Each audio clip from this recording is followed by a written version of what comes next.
वालेकुम स्टूडेंट्स, आज हम चैप्टर 12 इलेक्ट्रोस्टैटिक्स का टॉपिक 12.11 करेंगे जो कि है comparison between electric and gravitational force. Left side पर आपको दोनों फोर्सेस की सिमिलैरिटीज और राइट साइड पर दोनों फोर्सेस के डिफरेंसेस नजर आ रहे हैं। ये क्वेश्चन शॉर्ट क्वेश्चन और एमसीक्यूज के एतबार से काफ़ी इंपॉर्टेंट है। तो स्टार्ट करते हैं जी सिमिलैरिटीज से। Both forces follow inverse square law. तो हम पहले इन फार्मूलाज को देखते हैं। ये आपने कूलम्स लॉ जो पढ़ा, जो कि इलेक्ट्रोस्टैटिक फोर्स आपको बताता है या इलेक्ट्रिक फोर्स आपको बताता है, जो कि बराबर है K Q1 Q2 over R square के, जबकि ग्रेविटेशनल फोर्स आपके पास बराबर होता है जो कि न्यूटन ने बताया G M1 M2 over R square के। तो अगर आप देखें दोनों फोर्सेस R स्क्वायर से इनवर्सली प्रोपोर्शनल है, तो हम इसको कहते हैं ये इनवर्स स्क्वायर लॉ को दोनों फोर्सेस फॉलो कर रहे हैं। इसका क्या मतलब है कि अगर दो मासेस या दो चार्जेस के दरमियान अगर आप डिस्टेंस को डबल कर देंगे तो उनके दरमियान लगने वाला फोर्स 4 टाइम्स कम हो जाएगा। इसी तरह अगर आप डिस्टेंस को 10 गुना बढ़ा देंगे तो फोर्स आपके पास 100 गुना कम हो जाएगा। Both are conservative force. अगर आपको याद हो फर्स्ट ईयर चैप्टर 4 के अंदर आपने देखा, जब हमने ग्रेविटेशनल फील्ड में वर्क किया तो हमने देखा work was independent of the path followed. तो हमने कहा कि ग्रेविटेशनल फील्ड कंजर्वेटिव फील्ड है। इसी तरह अगर हम एक चार्ज को इलेक्ट्रिक फील्ड में मूव करवाएं तो वो पाथ के ऊपर डिपेंड नहीं करती। तो work done is independent of path followed, ये कंजर्वेटिव फोर्स की निशानी है। या हम कहते हैं कि work done in a close path is equal to 0। Number 3, both are basic forces of nature. Nature में 4 बेसिक फोर्सेस पाई जाती हैं जिनका ओरिजिन आज तक किसी को भी पता नहीं चल सका, जो कि हैं electric force, gravitational force, strong nuclear force और weak nuclear force. Both are long range forces. दोनों फोर्सेस की रेंज बहुत ज्यादा होती है। अगर आप इस फार्मूला को देखें और इस फार्मूला को, तो ये दोनों डिस्टेंस पर डिपेंड कर रहे हैं। तो अगर आप इधर r की जगह इन्फिनिट पुट करें तो इन्फिनिट फासले पर जाके फोर्स आपके पास 0 होता है। 1 ओवर इन्फिनिट आपको पता है 0 के इक्वल आता है। इसी तरह बोथ ओबे सुपरपोजिशन प्रिंसिपल। अगर आप किसी पॉइंट के ऊपर डिफरेंट मैसेज की वजह से ग्रेविटेशनल फोर्स फाइंड आउट करना चाहते हैं तो आप हर मैस से प्रोड्यूस होने वाले ग्रेविटेशनल फोर्स को सम अप करेंगे, ऐड करेंगे, तो आपके पास ये जो तरीकाकार होगा इसको आप बोलेंगे जी सुपरपोजिशन प्रिंसिपल। इसी तरह किसी एक चार्ज के ऊपर मुख्तलिफ चार्जेस की वजह से लगने वाले फोर्स को फाइंड करने के लिए हम हर चार्ज से पैदा होने वाले फोर्स को जमा कर देंगे तो हमारे पास टोटल फोर्स उस पॉइंट चार्ज पर निकल आएगा। तो ये आपके पास सुपरपोजिशन प्रिंसिपल कहलाता है। Both acts along the line joining the two charges or masses।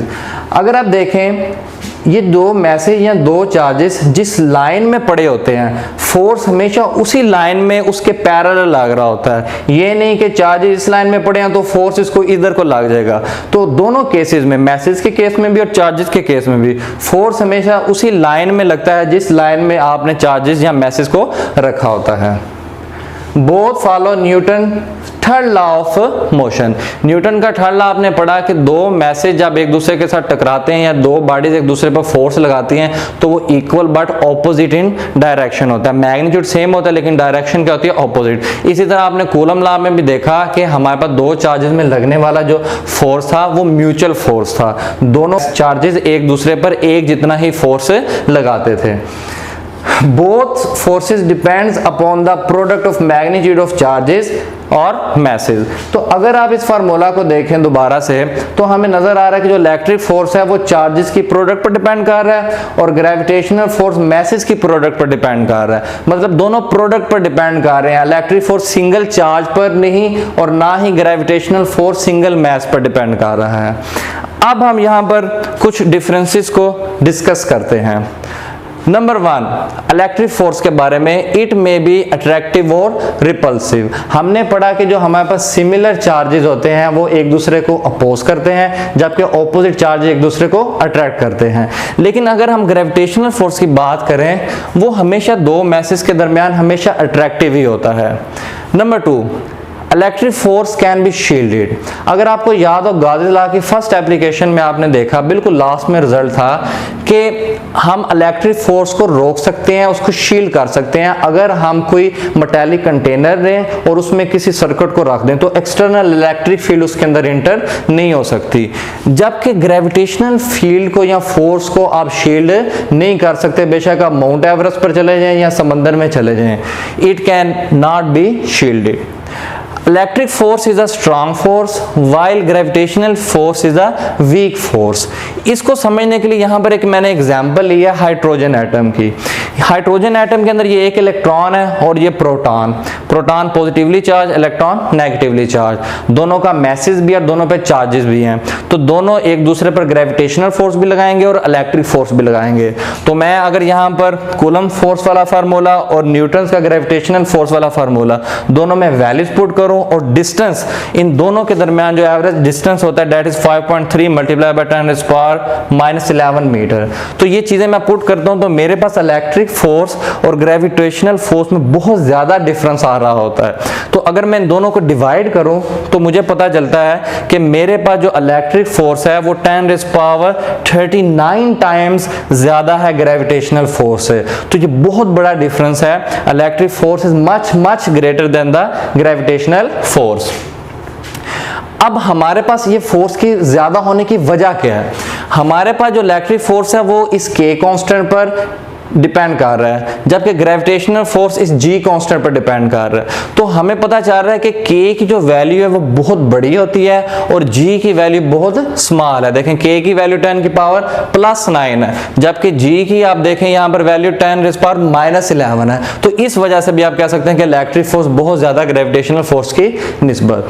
अब ये जो दो कांस्टेंट है के और जी, के की पहले बात करते हैं। जो के कांस्टेंट है ये दो चीजों पर डिपेंड कर रहा होता है, एक जो आपके पास सिस्टम ऑफ यूनिट्स और दूसरी चीज है मीडियम, कि आपके जो चार्जेस हैं वो किस इंसुलेटिंग मीडियम में पड़े हुए हैं, वो खा प्लास्टिक है, रबर है या डिस्टिल्ड वाटर या एयर।